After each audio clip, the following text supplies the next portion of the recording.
वो रूड नहीं होते हैं, ये उनका वे ऑफ एक्सप्रेशन है। 7 खून 14 खून 100 खून सब माफ है, उनका खून ही माफ है।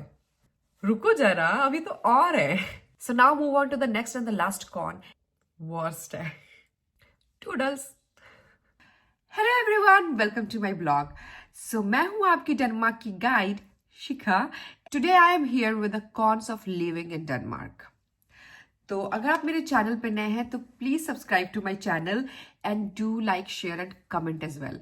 जो मेरा पिछला वीडियो था वो था प्रॉज ऑफ डेनमार्क, एंड अगर आपने नहीं देखा है तो जाइए और देखिए। And this video is about a cons. So let's start our video. मैं फिर से आ गई हूँ खिड़की पे। सिया की जगह आज फिर से मैं हूँ। आज थर्सडे है तो आज मेरा फास्ट है, सो इसलिए मैं थोड़ा आपको ज्यादा आज हिंदुस्तानी और दिख रही होगी, एकदम traditional bindi and suit. Anyway, let's start. इस वीडियो में मैं आपको जो भी कॉन्स बताऊंगी, मोस्ट ऑफ देम जो होंगे वो मेरे एक्सपीरियंस के होंगे, एंड ऑफ कोर्स मैं आपको बताती चलूंगी कि मेरे साथ क्या हुआ था, एंड कुछ मेरे रिसर्च के हैं। सो लेट्स स्टार्ट।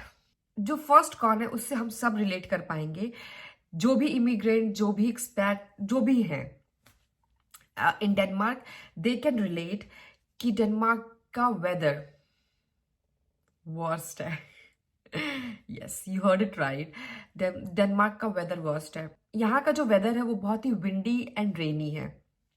मतलब समर में भी यहाँ पे 17 डिग्री सेल्सियस होता है, तो आप सोच सकते हो कि विंटर में क्या हाल होता होगा। जैसे यहाँ का जो वेदर है वो बहुत ही विंडी है, तो अगर आप शूज भी आपने विंटर में अगर शूज भी पहना हुआ है तो उसके अंदर भी विंड घुसता है, तो आप सोच रहे हो कितनी तेज होता होगा।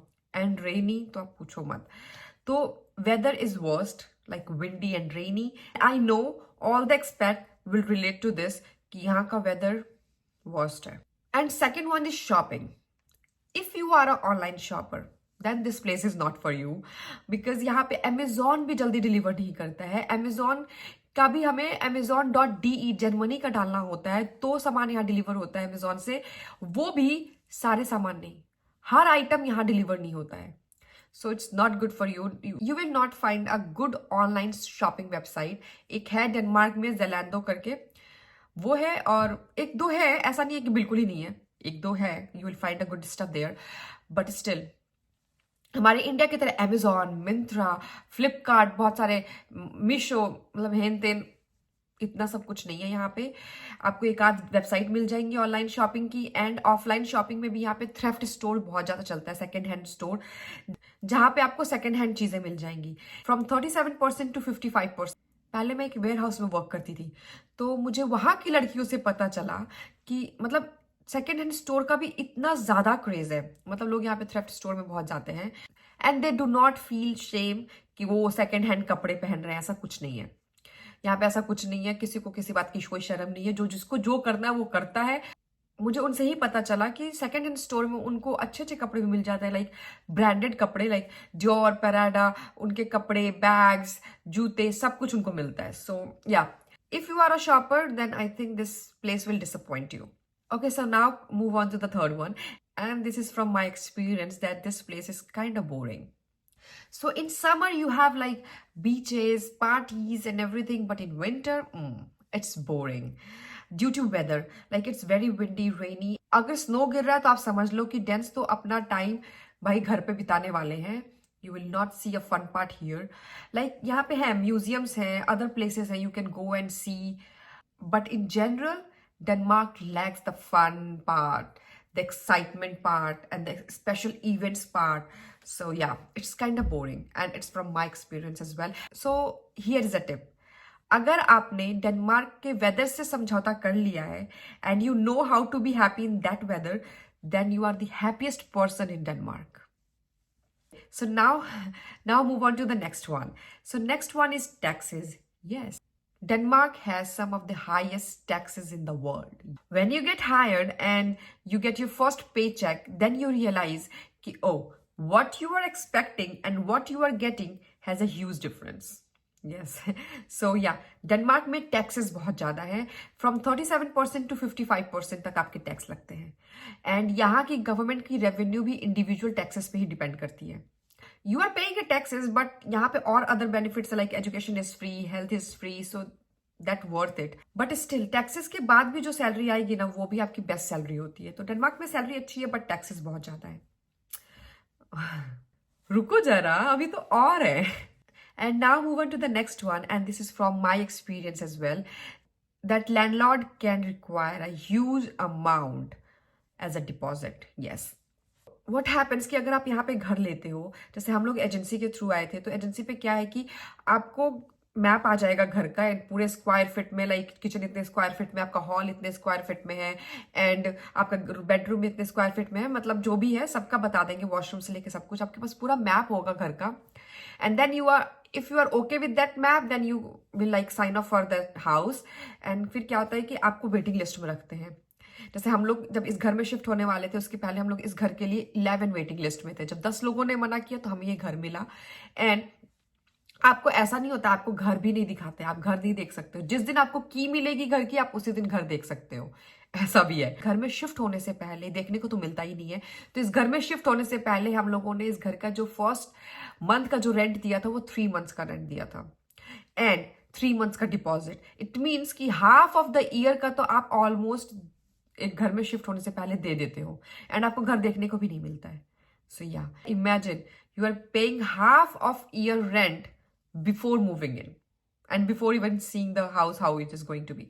एंड ऐसा है कि आपको जब घर मिल जाएगा तो आपको 14 डेज का टाइम देंगे, जिसमें बताना होगा आपको, ऑनलाइन जाके आपको फिल करना होगा फॉर्म की आपके घर में क्या टूटा है, क्या फूटा है, कौन सा कैसा है, ताकि जब आप घर छोड़ के जाओ तो आपके डिपॉजिट से ना काटे उस चीजों के लिए।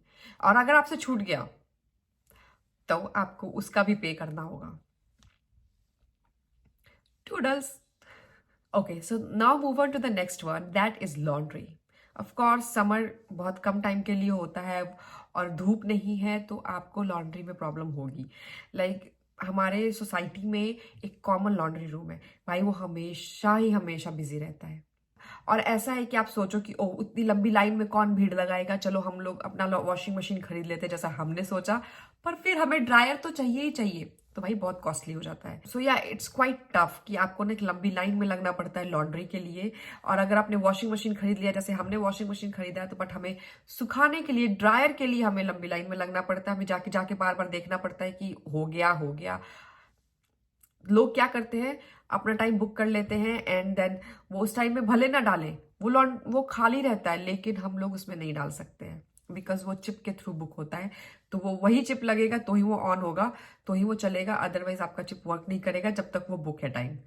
तो चाहे वॉशिंग मशीन और ड्रायर खाली रहते हैं, बट वो बुकड होते हैं, तो हम लोग यूज नहीं कर सकते हैं। So yeah laundry, about a laundry it is going to be tough, and हमारे पास धूप भी नहीं है। Okay, let's move on to the next one, and this is from also my experience, that biking country है। Of course Denmark is a biking country. If you are driving you have to be careful. Like अगर आप car drive कर रहे हो, आपको अपने दोनों तरफ देखना है, भाई कोई बाइक वाला तो नहीं आ रहा है, क्योंकि यहाँ पे बाइक वाले को कोई फाइन नहीं है। अगर आप सही हो, आप ट्रैफिक रूल्स भी फॉलो कर रहे हो, सब कुछ सही है, बट अगर आपको कहीं टर्न है एंड आप ट्रैफिक रूल के अकॉर्डिंग ही टर्न ले रहे हो, लेकिन अचानक से कोई बाइक वाला आ गया और उसको ठोकर लग गई, बाइक वाले को ठोकर लग गई, बाइक वाले पे कोई फाइन नहीं है, कोई फाइन नहीं है, सीधा डिसमिस, उसका फाइन आप पे लगेगा कि आपने देख के क्यों नहीं मोड़ा। This is a biking country, तो ऑफकोर्स बाइक वाले को कुछ ज्यादा ही फ्रीडम है। तो बाइक वाले को 7 खून, 14 खून, 100 खून सब माफ है, उनका खून ही माफ है। Move on to the next one, that is diversity in Denmark. Like अभी कुछ सालों से बहुत ज्यादा इमिग्रेंट्स लिए हैं from different countries, but still lack of diversity. जैसे मैंने अपने पिछले प्रॉज में बताया था कि I feel that Danish people are very warm people. Yeah, that is true, but this is also true. Sometimes, somewhere, you can face that racist attitude. So you have to be prepared for that. So now move on to the next one, and that is cost of living.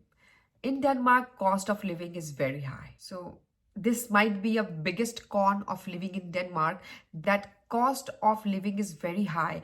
You have to be prepared that if you are renting a house in a Copenhagen, and then you are going to cost like 12,000, around 12,000 Danish krona, and that would be like, in Indian rupees, it would be like not less than 1 lakh or 1,20,000. So yeah, you have to be prepared for that. Even अगर आप बाहर cafe में हो, तो cafes भी बहुत महंगे हैं, सब कुछ बहुत महंगा है। आपकी सैलरी भी उसी के अकॉर्डिंग होती है। ऐसा नहीं है कि सैलरी एकदम कम दे रहे हैं, सैलरी आपको 10 रुपए दे रहे हैं एंड आपके खर्चे 100 रुपए के होंगे, ऐसा नहीं है। सैलरी आपका 10 है तो खर्चे भी आपके 10 में ही होंगे, पर वही है कि 10 रुपए की सैलरी है तो आपके 9 रुपए खर्च तो हो ही जाएंगे। सो ऐसा है, डिपेंड्स कि आप कैसे रहते हो, इस पे भी डिपेंड करता है आपका cost of living. But in general Denmark is very costly and you can't do anything for that. The next one is like Danes are not that friendly. Yeah, I know, I'm contradicting my own words कि Danish people बहुत warm होते हैं and all. मैंने क्या कहा, वो मुझे लगते हैं and they are like Danish people are like hard nut to crack. So अगर आपने वो shell तोड़ दिया and then Danes are like very warm and kind people. Like Danish people को small talk पसंद नहीं है. They are not like all the time how are you all the time and what's going on. They are not like that. Danish people अपना नाक हर जगह नहीं घुसाते हैं. So उनको कोई मतलब नहीं है कि तुम क्या कर रहे हो क्या नहीं कर रहे हो. They are, that is none of their business. So या so most of the time हम देसी लोगों को लगता है, जैसे हम लोगों को बहुत ही बकैती करने की आदत है, तो हम लोग को लगता है कि oh why they are not asking, why they are not saying anything like that. यहाँ पे डेनिश लोगों को अगर कुछ पसंद नहीं आता तो सीधा एक ही बार में नो है, तो हमें लगता है कि वो रूड है। वो रूड नहीं होते हैं, ये उनका वे ऑफ एक्सप्रेशन है। So now move on to the next and the last con, and that is unfurnished apartment. If in the ad you see that कि unfurnished apartment है, इसका मतलब अनफर्निश्ड ही अपार्टमेंट है। आपको लाइट्स वाइट्स कुछ नहीं मिलेगी यहाँ पे। किचन में आपको एक लाइट मिलेगी जो चिमनी के नीचे है एंड एक आपको वॉशरूम में लाइट मिलेगा। बाकी सब कुछ आपको करना है, सब कुछ A to Z सब आपको करना है। किचन में आपको बस मिलता है, एक फ्रिज मिल जाएगा एंड आपको स्टोव एंड ओवन मिलेगा जो ऑलरेडी उसमें फिक्स्ड होता है, इसलिए अदरवाइज आपको कुछ भी पूरे घर में नहीं मिलेगा। आपको सब कुछ खुद ही फिक्स करना है। अनफर्निश्ड मीन्स अनफर्निश्ड ही। So yeah, so this is what it is. So yeah, ये था मेरा आज का video about the cons of living in Denmark. देखो, ये मेरा ओपिनियन है कि भाई ना मना करने के 100 बहाने होते हैं और हाँ करने का एक बहाना ही काफी होता है। So despite of all the cons, this is my opinion that Denmark is the safest place. This is a clean place to live, and Denmark also offers you a very high quality of life. So this is my suggestion. If you want to move in Denmark, then go for it because this is a place to live. So yeah, ये था मेरा आज का video about cons of living in Denmark. So thank you so much for watching this video and supporting me. And please do like, share and subscribe to this channel, please. Thank you.